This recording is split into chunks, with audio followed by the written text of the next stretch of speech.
Moje ime je Bojana Petkovič, imam jezikovno šolo Jezikovno mesto. Živim v Ljubljani že od samega začetka in pri 27 letih sem se odločila, da bom odprla svojo jezikovno šolo Jezikovno mesto. Ukvarjamo se pa z sodobnim poučevanjem tujih jezikov in prevajanjem. Zdaj pa bi vas povabila na naslednji slajd, in sicer, da ugotovite eno laž o meni. Tukaj so napisane 3 resnice in 1 laž. In vas povabim, da kar v chat napišete pravilno številko. Kaj mislite? Moja babica in moja prababica sta bili učiteljici. Pri 5 letih sem želela postati slikarka in pri 17 letih režiserka. Po srednji šoli sem želela postati učiteljica in znam zapeti uvodno špico telenovele Esmeralda.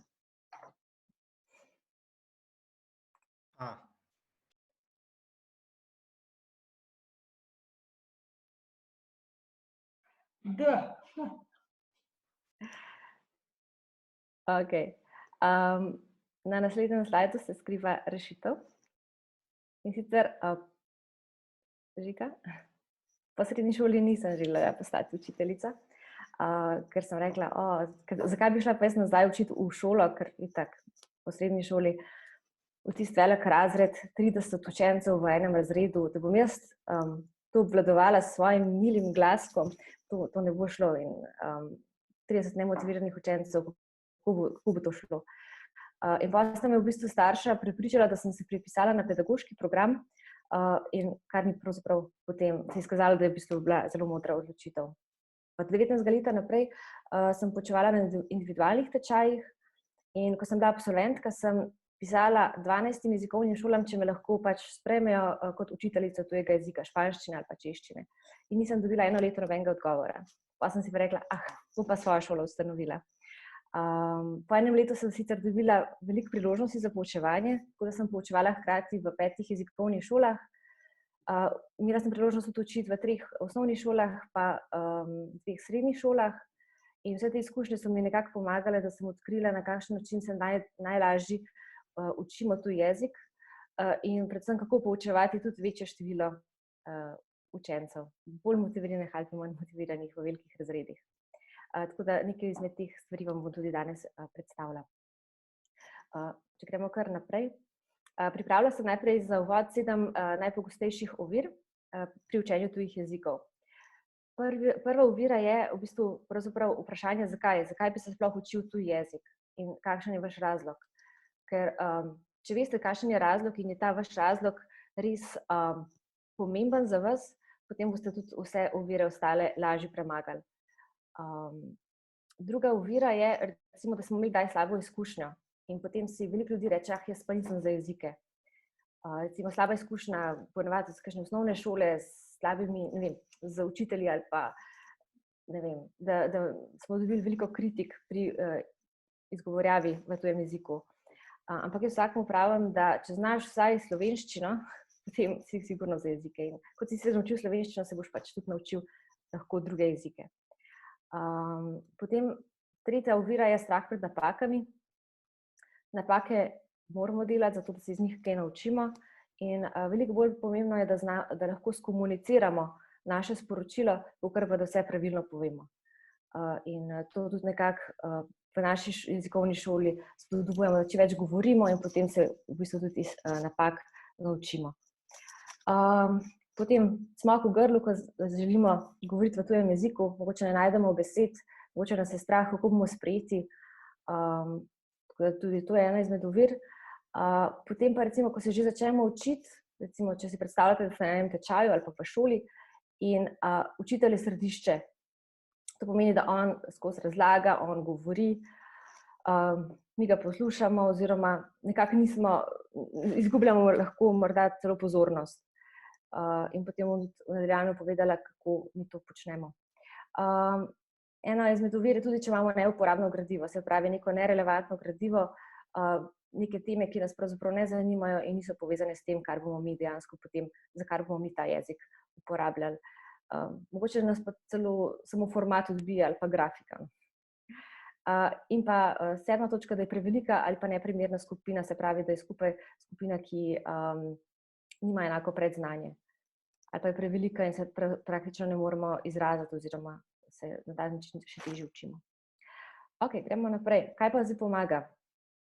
Prva stvar je to, da se družimo z tujim jezikom, se pravi, da poslušamo glasbo, gledamo filme, se družimo s prijatelji iz tujine, komuniciramo lahko tudi prek chatov, Facebookov, forumov, kakorkoli, in pa da potujemo, kjer se pač lahko družimo in spoznavamo nove kulture. In s tem nam tudi nekako smo bolj motivirani. In zato pri nas potujemo. Jezikovno mesto organizira tudi jezikovna potovanja, kjer uporabljamo jezik. Kaj naprej? Zato pri nas poslušamo pesmi, recimo Shakiro, Beatlese ali kakorkoli, in se tudi učimo iz besedil pesmi, ker nam grejo tako bolj v uho. In pa, kar naprej, učitelji priporočamo filme in se o njih tudi pogovarjamo potem na tečaju. Eden izmed zadnjih filmov, ki je bil za RTV, je bil Ženi v bjehu in smo potem tudi na tečaju češčine se o tem pogovarjali in so bili tečajniki navdušeni, da toliko veliko že razumejo češko. Okay. Druga stvar, da si dovolimo delati napake. In zato pri nas tečajniki govorijo in govorijo. Skratka, res je pomembno, da vadimo to izgovorjavo, da se lahko izrazimo. In iz napak se potem vsi učimo. Učitelj potem nekako povzame, nekako povzame te glavne napake ali pa nas upozori, lahko diskretno ali pa pač kot anonimno. Ne? Ampak res je pomembno, da tečajniki govorijo in ne toliko učitelj. Ok, naprej. Zelo, zelo pomaga, da se igramo, zato ker se takrat sprostimo, ker takrat pozabimo na težave in se osredotočimo na naš cilj. Tako da pač pri nas se veliko kartamo, gibamo, rešujemo razne kvize, skratka se zabavamo. Kar vidite tudi na eni izmed teh slikc, smo imeli eno aktivnost. Ok, naprej. Kaj pomaga? Dobro vizualno gradivo, se si tako tudi najbolje vtisnemo v spomin in potem kar nekako vidimo tiste besede ali pa stavke. Ok, kar naprej. Tukaj je nekaj primerov kartic, ki jih uporabljamo, ki smo jih oblikovali ali pa kakšne take vizualne pripomočke. Peta stvar je to, da pač pripravimo uporabno, da imamo uporabno in relevantno vsebino, se pravi, da se učimo to res, kar vemo, da bomo potem lahko uporabljali. Če gremo lahko kar naprej. Zato pač, recimo tukaj vidite razne kartice slavnih oseb, skratka, da vedno izhajamo iz nekega realnega življenja. Pa una cerveza para mí, eno pivo zame, po špansko.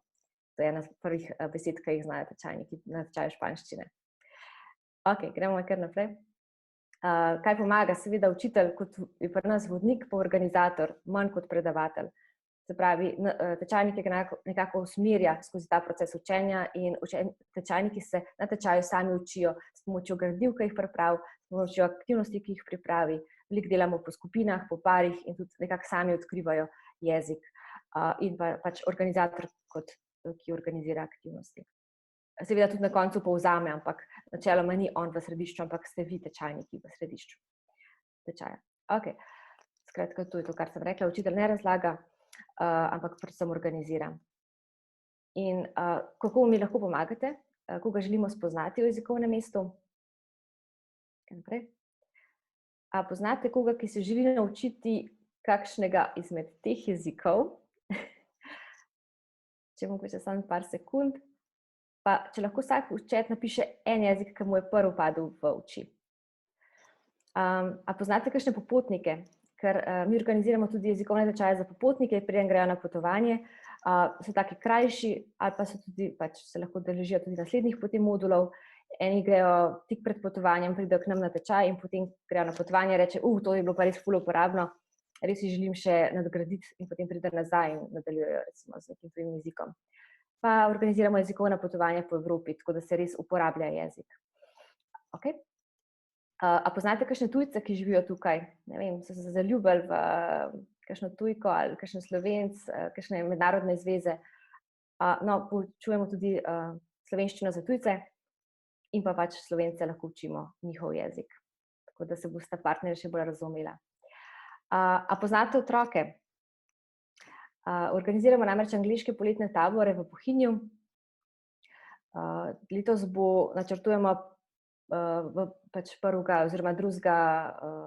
avgusta, tako da upam, da bomo lahko izpeljali. Spimo v šotorih in se en teden pogovarjamo v angleščini. Med letom pa tudi organiziramo angleščino za otroke, ki se še ne upajo govoriti po angleško, kljub temu, da se učijo angleško v šoli, ampak preprosto, da se spregovorijo, skratka, tudi skozi razne igre in predvsem jih opogumimo, da čim bolj uporabljajo angleščino in se potem tudi v šoli nekako tudi spremenijo odnos do tega predmeta. Pa vidijo tudi ta uporabni vidik angleščine. Ok, gremo naprej. A poznate turistične delavce? Namreč organiziramo tudi tečaje za delo v turizmu.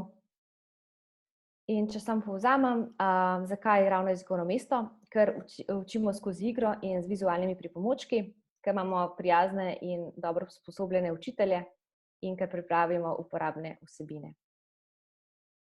Jezikovno mesto, znanje za klepetanje, znanje za poslovanje in pa znanje za potovanje.